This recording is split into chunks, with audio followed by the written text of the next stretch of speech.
Bismillahirrahmanirrahim.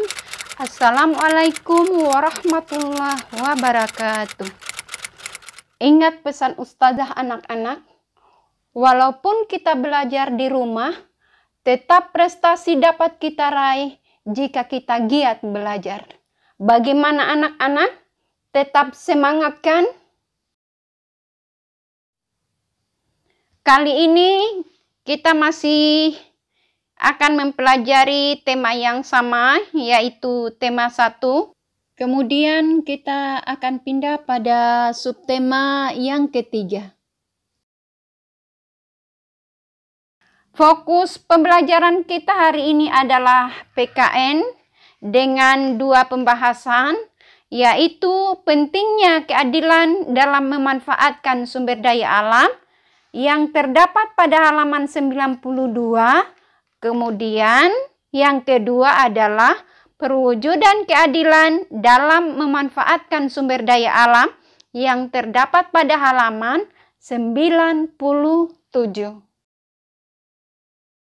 Kita bahas yang pertama ya, yaitu pentingnya keadilan dalam memanfaatkan sumber daya alam.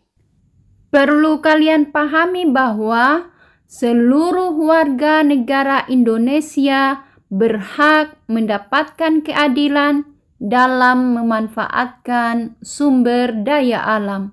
Hal tersebut diatur pada Pasal 33 ayat 3 Undang-Undang Dasar Negara Republik Indonesia tahun 1945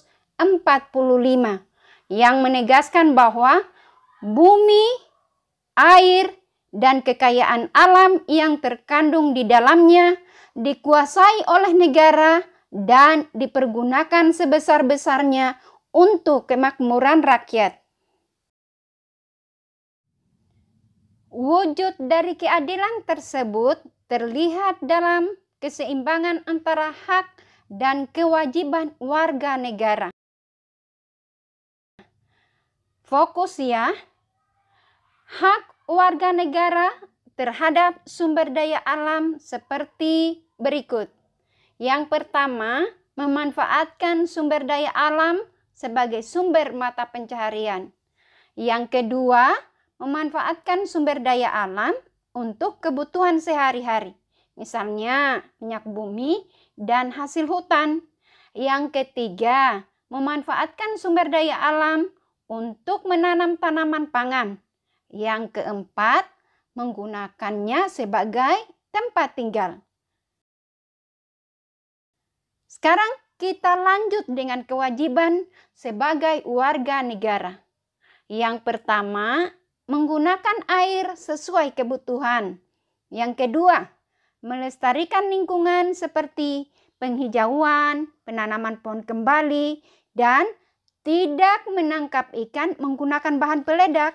Yang ketiga, tidak membuang sampah ke laut, karena sampah dapat mencemari ekosistem laut. Yang keempat, tidak melakukan eksploitasi minyak bumi.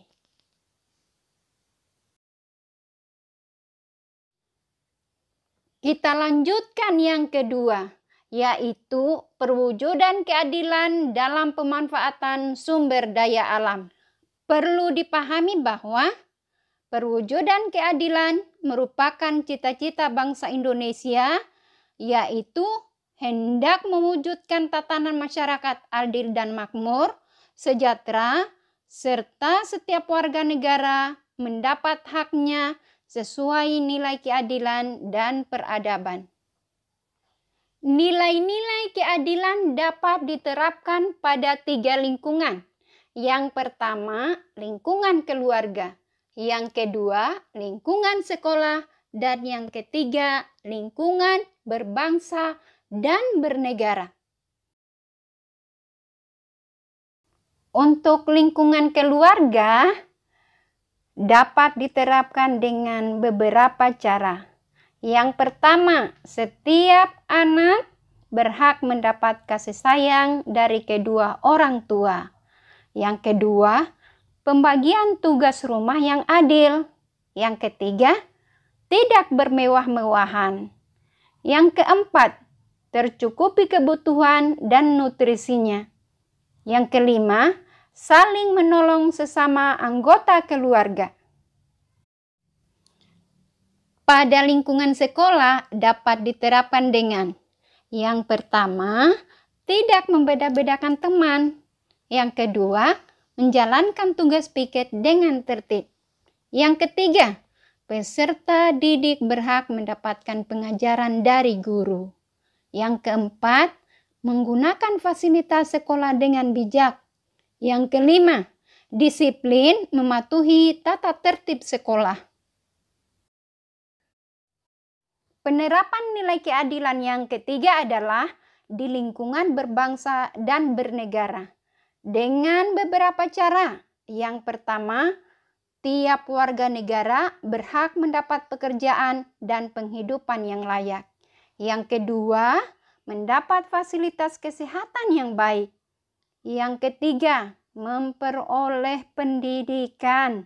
Yang keempat, menggunakan fasilitas umum dengan bijaksana. Yang kelima, memanfaatkan sumber daya alam dengan bijaksana. Sebelum kita akhiri, jawab soal berikut. Yang pertama, sebutkan bunyi pasal 33 ayat 3 Undang-Undang Dasar Negara Republik Indonesia. Soal kedua, sebutkan 3 lingkungan untuk penerapan nilai keadilan. Yang ketiga, perhatikan gambar dalam video. Di antara kedua gambar tersebut, yang mana yang merupakan kewajiban dan gambar yang mana yang merupakan hak. Kemudian jelaskan kegiatan yang dilakukan oleh masing-masing gambar tersebut. Jawab soal dalam bentuk video atau audio, kemudian kirim ke nomor 0821 8874 7004. Tetap giat belajar. Assalamualaikum warahmatullahi wabarakatuh.